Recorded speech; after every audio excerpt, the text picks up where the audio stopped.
lecture Pakistan over the Pahalgam terror attack as it stood completely isolated and exposed. Amidst continued tensions with Pakistan, India is set to undertake massive security drills on the 7th of May across 250 districts in the country. Non-military action against Pakistan continues. India is set to releases large amounts of water into Pakistan. The Trump versus Harvard showdown continues as Donald Trump bars Harvard from future research grants and blocks the grants for Harvard until the demands of his administration are met by the college. Ahead of President Trump's Middle East trip and Yemen's Houthis' attack on Israel's largest airport, Tel Aviv now launches a new Gaza plan where more areas in the Gaza Strip may come under the IDF's expanded operations. Is the ceasefire further away than ever before? And this year's annual Met Gala once again saw celebrities walking the red carpet, making statements and courting their share of controversy. SRK makes his grand debut, and so does Diljit Dosanjh, who chose to have the map of Punjab and not India on his cream jacket.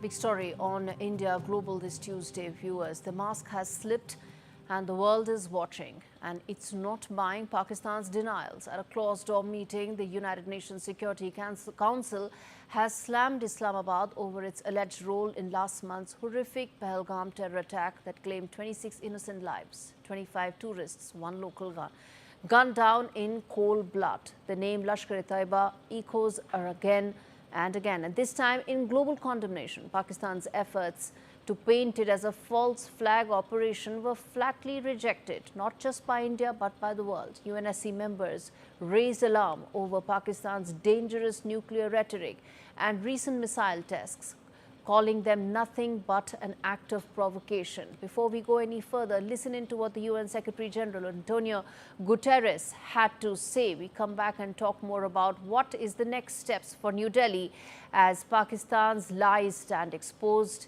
It stands completely isolated. Tensions between India and Pakistan are at their highest in years. I deeply respect and I am profoundly grateful to the government of people of both countries and their significant contributions to the work of the United Nations, not least UN peacekeeping. And so it pains me to see relations reaching a boiling point. I understand the raw feelings following the awful terror attack in Pahalgam on 22 April. I once again strongly condemn that attack and extend my condolences to the families of the victims. Targeting civilians is unacceptable, and those responsible must be brought to justice through credible lawful means. It is also essential, especially at this critical hour, to avoid a military confrontation that could easily spin out of control. Now is the time for maximum restraint and stepping back from the brink. India has to stand against terrorism there as well. We'll do everything we can in the U.S. to support those efforts, and I think that's all part of this relationship as it develops. The Trump administration clearly understands the importance of that relationship and clearly understands the importance of the threat of terrorism. And so I think if that threat is increased, I think you'll see the administration, my belief is that they will focus more energy and resources and time to help assist with that. That's certainly our hope. So. Pakistan's doublespeak, its sheltering of terror, has been completely exposed by India, by the world, at the UNSC. To talk more about what's the larger ramifications from here on and India's successful diplomatic maneuvers, Ruchira Kamboj, India's former permanent representative to the United Nations, joins me live to talk more about this and unpack this pivotal development. Ms. Kamboj, thank you so much, ma'am, for joining me to talk more about this. Let me start first by asking you in terms of how do you read the failed attempt by Pakistan to try and turn this into a successful PR stunt at the UNSC? Well, thank you, Gauri, and greetings to your viewers. What I would like to say here is that most UN meetings can be judged by outcomes or by support. So let's take a look at both. Was there an outcome to this meeting? Was there an outcome document? Nothing. There was no resolution, certainly. There was no statement. There was no press release. Instead, what happened? It appears from what we have been told that Pakistan was grilled during this meeting about the involvement of the Lashkar-e-Toiba, about the targeting of civilians by religion, about accountability. And on top of that, terrorism was condemned unequivocally by one and all members, as we are told, which is absolutely correct. Terrorism is a reprehensible act, and who can condone it today? So if you add all of this together, not to mention also the fact that Pakistan's escalatory rhetoric was also, they were asked to tone it down. And importantly, they were asked to look into the issue within a bilateral ambit, resolving the issues between India and Pakistan without trying to internationalize it, which has been India's position all along. So if you take all of this together, you will see that it was certainly no victory for Pakistan. Then let's look at support. From what we are told again, after the meeting was held, the Pakistan PR was isolated at the press takeout point just outside the UN Security Council. Now that is very important. I myself remember standing next to PRs when they were pushing or pressing forward with a particular cause that was important to them. And that is very strong symbolic support. But nobody was there, as we are told. So there was no support. Pakistan was isolated. So if you look at the outcome, nothing at all. If you look at support, there was none whatsoever. Indeed, there was no support. But Pakistan's repeated failure to gain traction in the UNSC, it reflects the world's recognition, doesn't it, ma'am, that terrorism, proxy warfare emanates from Pakistan? Yeah, I think, Gauri, the answer to this question is in your question itself. And I think Pakistan's track record is known to one and all. It's not a mystery to anyone, including at the United Nations. I myself was at the United Nations for those 2 years, and I do recall that they used each and every opportunity to raise the Kashmir issue. In fact, so much so that it had almost become a standing joke amongst delegates. And they were very isolated on this issue. Their rhetoric was always very, very abrasive, very aggressive, and it had nothing to do whatsoever with the issue that was being discussed. So I think repeatedly raising this issue speaks of a certain desperation to me. Performative, theatrical for audiences back home. And repeatedly bringing up an issue, raking an issue without any facts, without any fresh facts, without any frameworks, in fact, I feel is counterproductive. Even those few friends or sympathizers or supporters who might wish to believe in you or support you, even they would get isolated. So I think their track record, which is pretty much miserable, speaks for itself. And while we are talking about this, let's not forget, Osama bin Laden, after all those denials, where was he? Where was he found?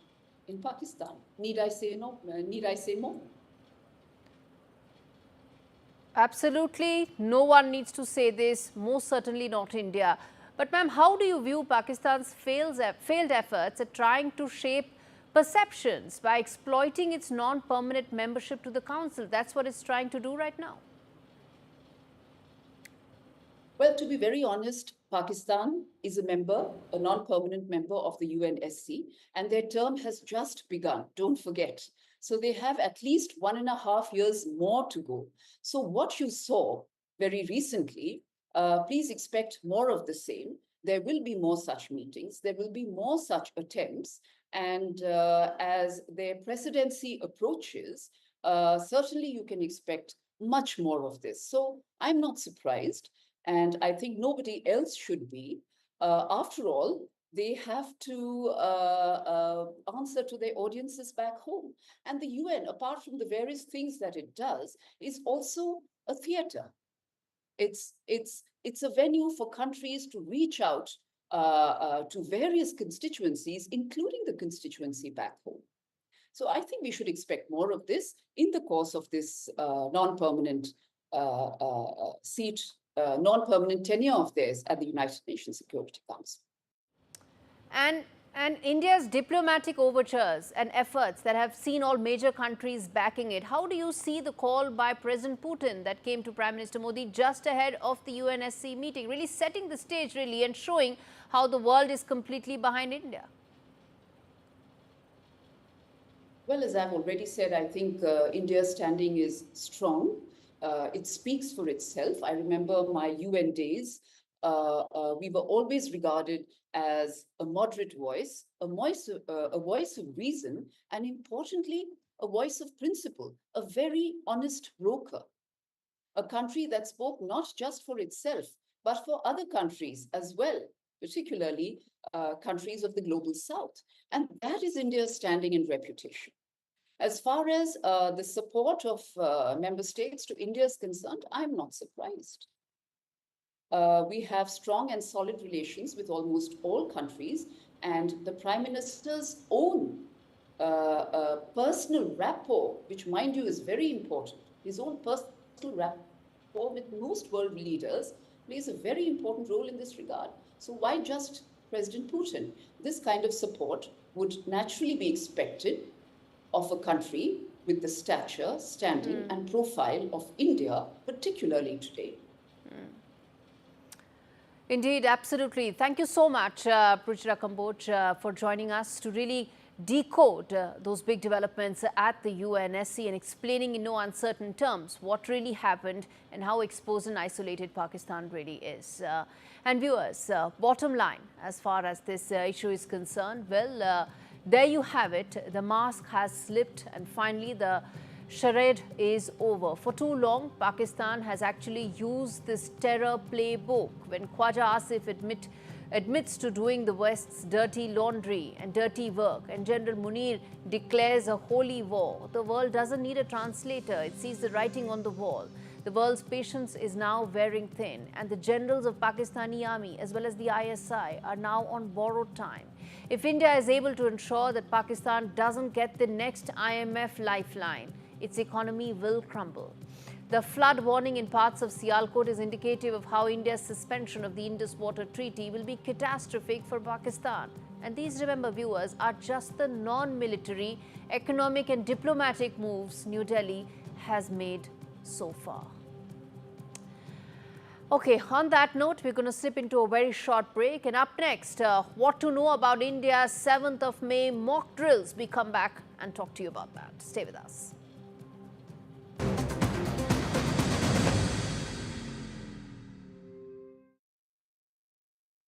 Don't miss Sharp's half-price spring savings. Get Sharp's bespoke fitted furniture for every room, from living spaces to home offices and bedrooms. Many ranges are now half price, including our must-have Manhattan range. Our exclusive Space Plus system means we won't be beaten on space. Plus, you get our 15-year guarantee for total peace of mind. Refresh your home with Sharps this spring. Book your free home design visit today at sharps.co.uk. What are you so happy about? I've just made a claim. We could be owed thousands. My claim group? Yeah, the cars we bought on finance, well, the lenders could have charged hidden commissions. It's dead simple to claim. Hey, I had 2 cars before we met. Go to My Claim Group. You could be owed thousands in hidden commissions from cars you bought on finance since 2007, even if you can't remember the details. Done. Simple, eh? Go to My Claim Group now. Claims made simple. Discover the finest quality made-to-measure blinds, shutters and curtains at Blinds Direct. A huge selection of beautiful window dressings to suit every room. Handmade here in the UK with a 5-year guarantee for your peace of mind. Order your free samples today and choose your perfect design. Exclusively online, delivered direct to your door. Shop now for 30% off selected products at Blinds Direct. Create your dream home with blindsdirect.co.uk. When I woke up, they said, "Alyssa, you've got leukemia." We found out that the chemo wasn't working.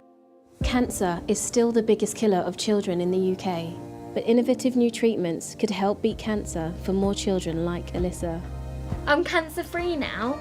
Text, call or search to give £3 a month and help build a new children's cancer centre at Great Ormond Street Hospital. So together we can save more lives. Some people think life slows down in your 50s, but I've got a few rounds left to go. And I don't want my lot to have to worry about funeral costs. Let them spend their money on nicer things.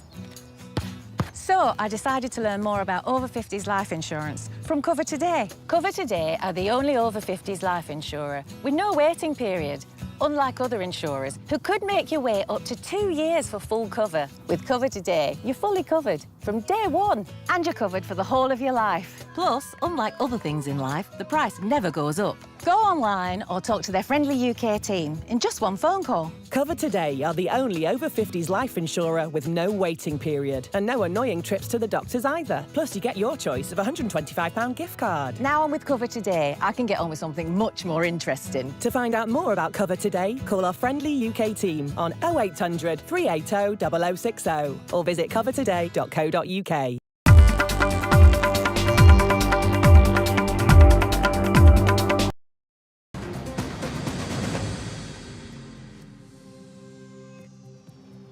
Blackouts, sirens and drills across 244 districts. India isn't just preparing, it is now sending a message. In the aftermath of the Pahalgam massacre, the government has activated the civil defense protocols, not in panic but on purpose and in purpose. While Pakistan shelters terrorists like Lashkar-e-Taiba, peddles false narratives at the UN, India is preparing its people. On the ground, in the classrooms and in cities. Mock drills in Delhi, blackouts in Punjab, evacuation plans in place in Srinagar. The world may be watching, but India is ready. Ready to protect, ready to respond, and ready to call out the enemy by name and act if necessary. Now, what is set to happen tomorrow? What is the exercise aiming to achieve? What are the citizens expected to do? And what is it that the government is hoping to learn after this entire exercise? Let's get in Dr. P.K. Mishra, former ADG BSF, joining me to talk more about what can we expect from tomorrow. Dr. Mishra, explain to us and our viewers the significance of these drills that will take place tomorrow. Yes, I can well tell you that this mock drill is coming back after 54 years.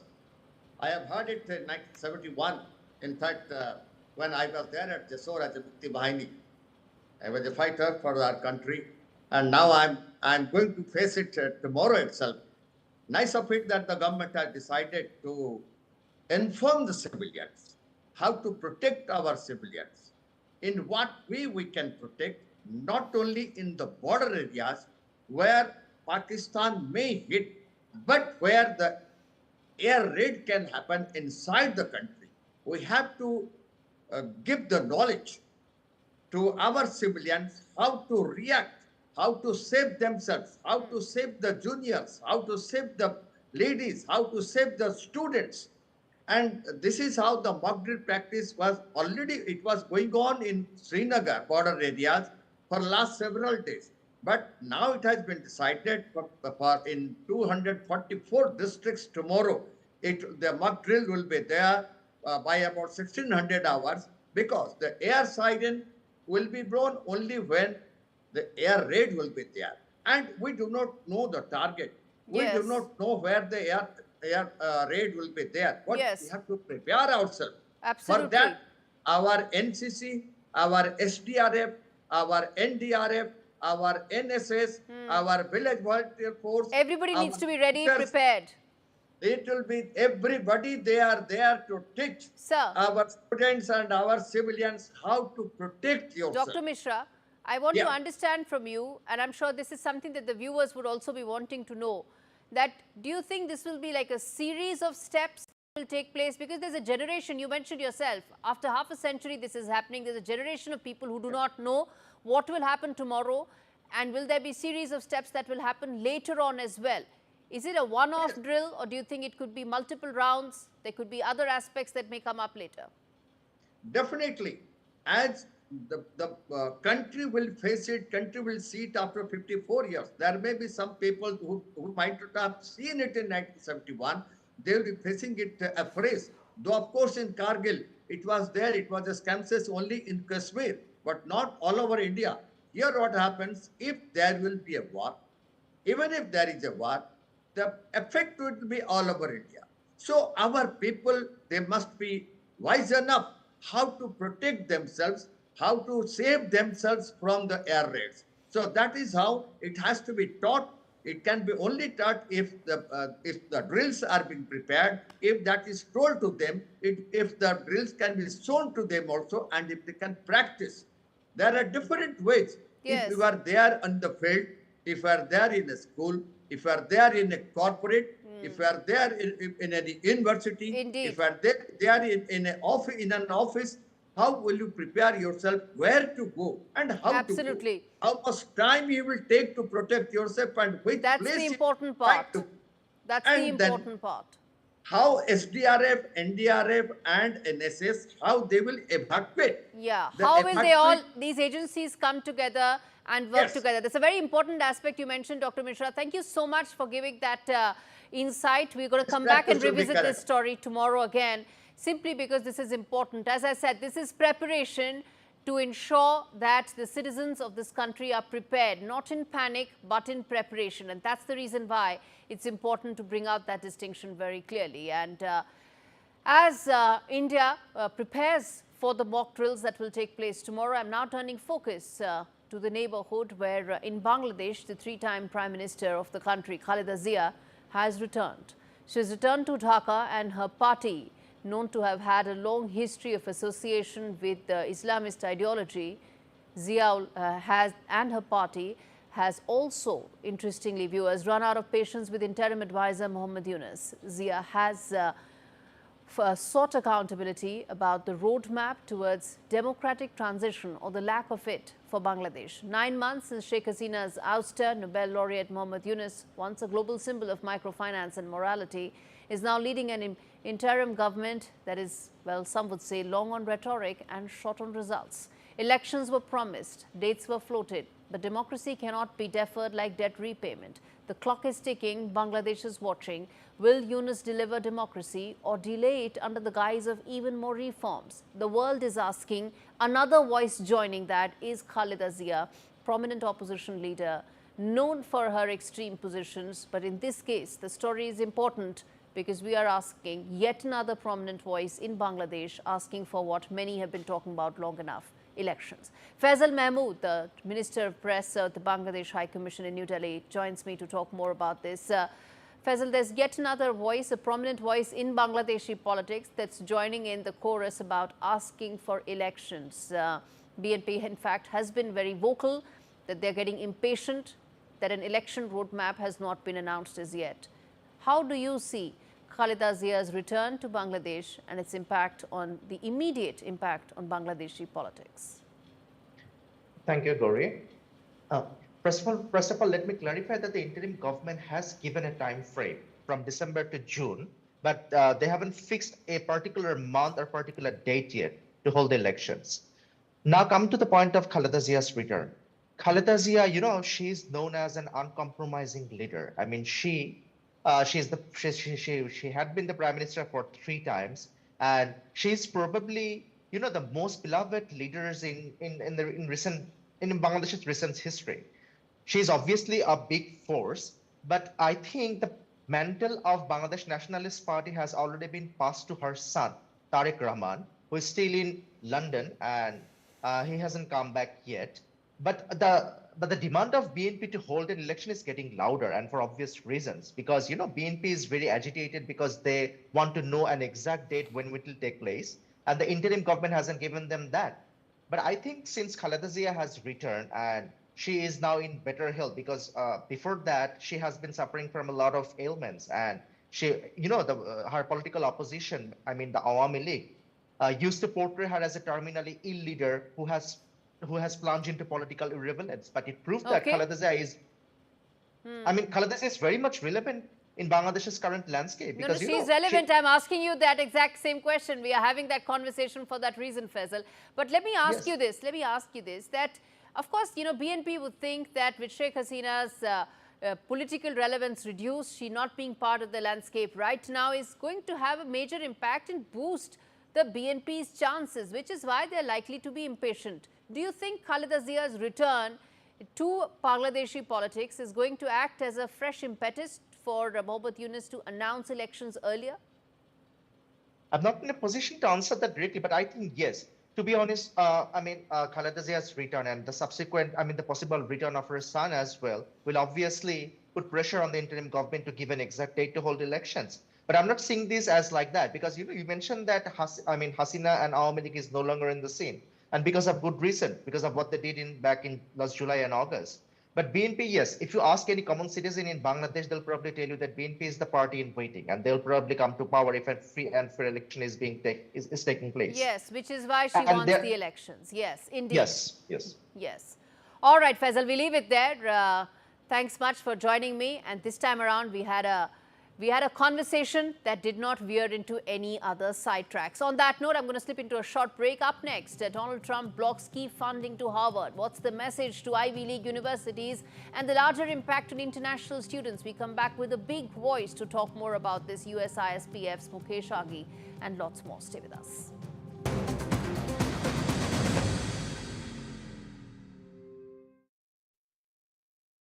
As a dad, I know life's unpredictable. It's all fun and games until it's not. You okay?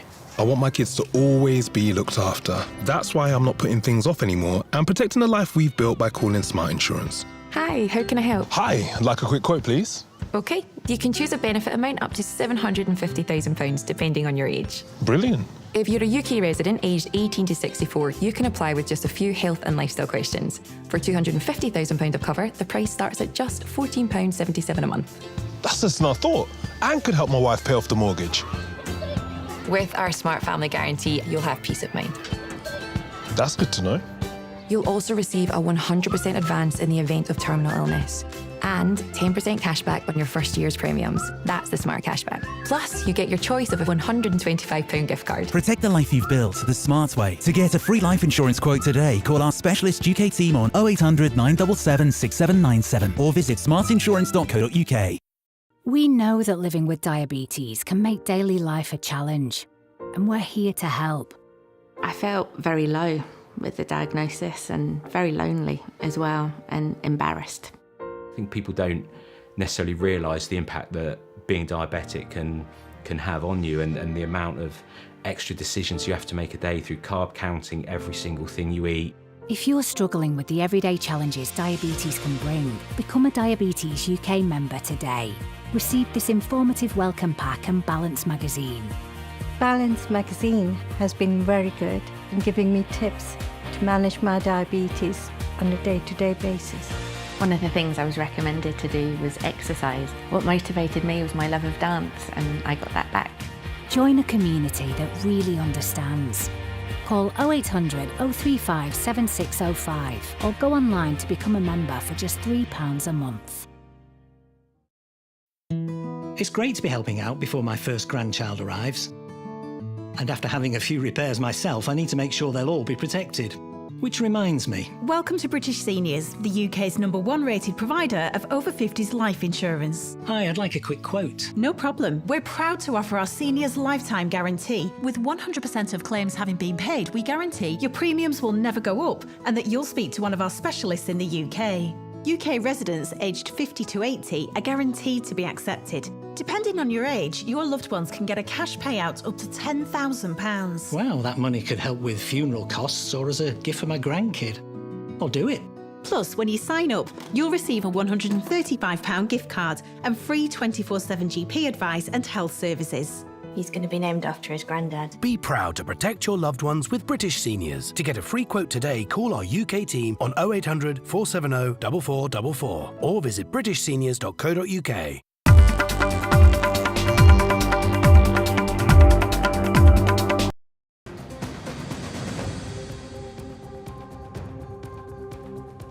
Ivory towers are under fire in the US as the battle between Harvard and Donald Trump explodes into a full-blown standoff. The world's richest university faces a funding freeze, federal fury, and a president demanding total control. Is this about accountability or academic intimidation? This report tells you more.